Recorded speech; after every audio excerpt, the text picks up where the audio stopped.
श्रीमद् भगवद गीता हिंदू धर्म का एक पवित्र ग्रंथ है जो महाभारत के भीष्म पर्व के अंतर्गत आता है। इसमें भगवान श्री कृष्ण ने अर्जुन को जीवन, धर्म, कर्म और मोक्ष के बारे में गहन ज्ञान दिया है। गीता के उपदेश आज भी मानव जीवन के लिए प्रासंगिक है। यहाँ गीता के 51 अनमोल उपदेशों को एक एक करके समझाया गया है। गीता का पहला उपदेश यह है कि जीवन एक युद्ध है।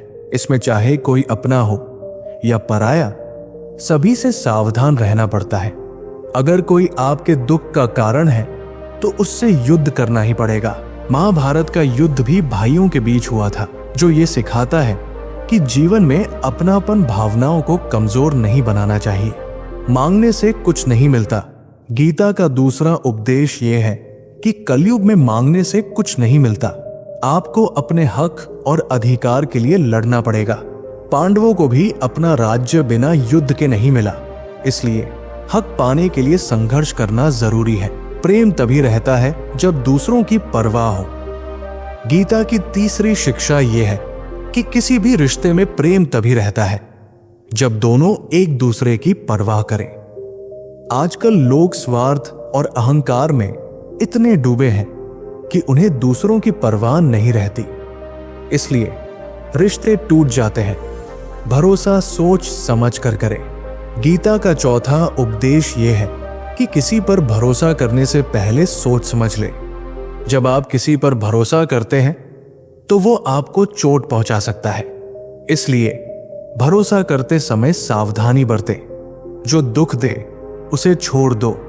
गीता की पांचवी शिक्षा यह है कि जो चीज आपके मन को दुख दे रही है उसे छोड़ देना चाहिए, चाहे वो चीज आपको कितनी ही पसंद क्यों न हो। अगर वो आपको दुख देती है तो उसका मोह छोड़ देना ही बेहतर है। सरलता का फायदा न उठाने दे। गीता का छठा उपदेश ये है कि बहुत ज्यादा सरल और सीधे बनकर न रहें। लोग आपकी सरलता का फायदा उठा सकते हैं, इसलिए सरल बने, लेकिन साथ ही सतर्क भी रहें। नकारात्मक लोगों से दूर रहें। गीता की सातवीं शिक्षा यह है कि जो लोग आपको दुख देते हैं उनसे दूर रहें। उनके बारे में बात करने से बचें, क्योंकि इससे आप उनकी पीड़ा को बार बार महसूस करेंगे। खुद को कुर्बान न करें। गीता का आठवां उपदेश यह है कि खुद को दूसरों के लिए कुर्बान न करें। जब आप बहुत ज्यादा देने लगते हैं तो लोग आपको हल्के में लेने लगते हैं, इसलिए अपनी कीमत समझें। अकेले चलना सीखें। गीता की नवी शिक्षा यह है कि जीवन में अकेले चलना सीखें। कोई भी आपका साथ हमेशा के लिए नहीं दे सकता, इसलिए अपने आप पर निर्भर रहना सीखें। परिवार वही है जो साथ दे। गीता का 10वां उपदेश यह है कि परिवार वही है जो आपके दुख में साथ दे। अगर परिवार के होने के बावजूद आप अकेले हैं तो वो परिवार नहीं, बल्कि सिर्फ लोग हैं। निस्वार्थ प्रेम की उम्मीद न करें। गीता की 11वीं शिक्षा यह है कि कलयुग में निस्वार्थ प्रेम मिलना मुश्किल है। सिर्फ माँ बाप ही निस्वार्थ प्रेम दे सकते हैं। बाकी लोगों से ऐसी उम्मीद न रखें। पैसे से मदद करने में सावधानी बरतें। गीता का 12वां उपदेश यह है कि पैसे से किसी की मदद करने में सावधानी बरतें। अगर आप किसी की मदद करते हैं तो ये सुनिश्चित करें कि वो व्यक्ति आपके पैसे का सही उपयोग करेगा। भविष्य की चिंता छोड़ें। गीता की 13वीं शिक्षा यह है कि भविष्य की चिंता करना छोड़ दें। आपके हाथ में सिर्फ वर्तमान है, इसलिए वर्तमान में जिए और कर्म करें। अहंकारी लोगों से दूर रहें। गीता का 14वां उपदेश ये है कि अहंकारी लोग कभी आपके प्रेम और इज्जत की कदर नहीं करेंगे। ऐसे लोगों से दूर रहना ही बेहतर है। सच्चे साथी की उम्मीद न करें। गीता की 15वीं शिक्षा यह है कि कलयुग में सच्चे साथी की उम्मीद न करें। लोग अपने फायदे के लिए आपके साथ रहते हैं, इसलिए खुद पर भरोसा रखें। रिश्तेदारों से सावधान रहें। गीता का 16वां उपदेश यह है कि रिश्तेदार ही आपकी सफलता से सबसे ज्यादा जलते हैं, इसलिए उनसे सावधान रहें। मोह से दूर रहें।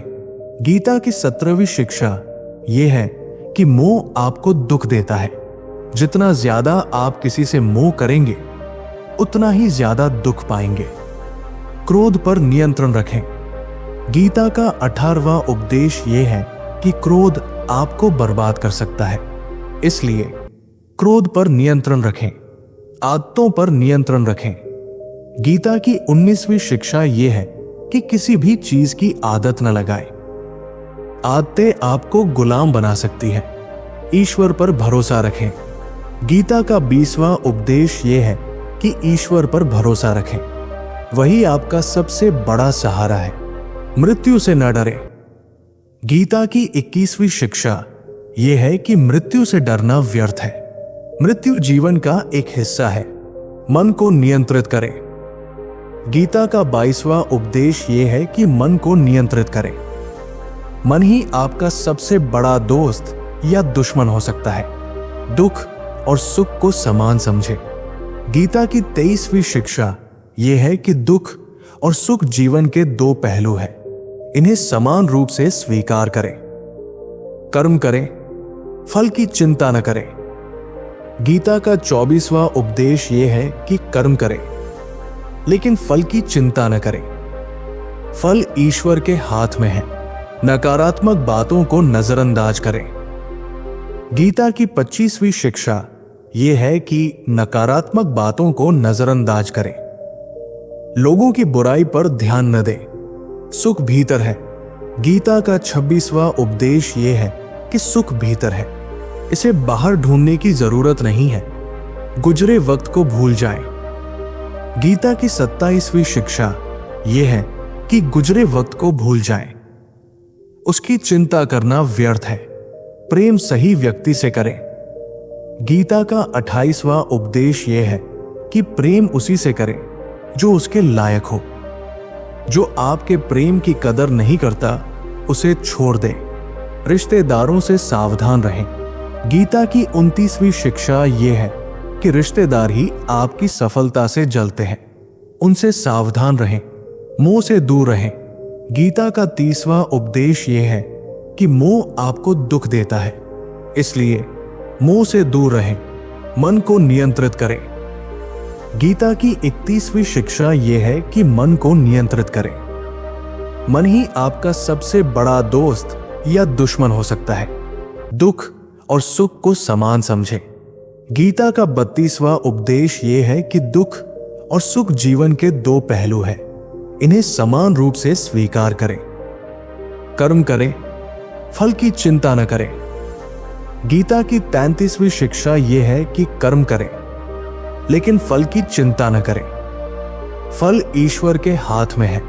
नकारात्मक बातों को नजरअंदाज करें। गीता का 34वां उपदेश यह है कि नकारात्मक बातों को नजरअंदाज करें। लोगों की बुराई पर ध्यान न दें। सुख भीतर है।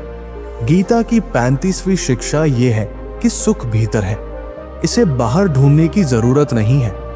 गुजरे वक्त को भूल जाएं। गीता का 36वां उपदेश यह है कि गुजरे वक्त को भूल जाएं। उसकी चिंता करना व्यर्थ है।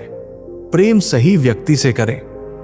गीता की 37वीं शिक्षा यह है कि प्रेम उसी से करें जो उसके लायक हो। जो आपके प्रेम की कदर नहीं करता उसे छोड़ दें। रिश्तेदारों से सावधान रहें। गीता का 38वां उपदेश यह है कि रिश्तेदार ही आपकी सफलता से जलते हैं, उनसे सावधान रहें। मोह से दूर रहें। गीता की 39वीं शिक्षा यह है कि मोह आपको दुख देता है, इसलिए मोह से दूर रहें। मन को नियंत्रित करें। गीता का 40वां उपदेश यह है कि मन को नियंत्रित करें। मन ही आपका सबसे बड़ा दोस्त या दुश्मन हो सकता है। दुख और सुख को समान समझें।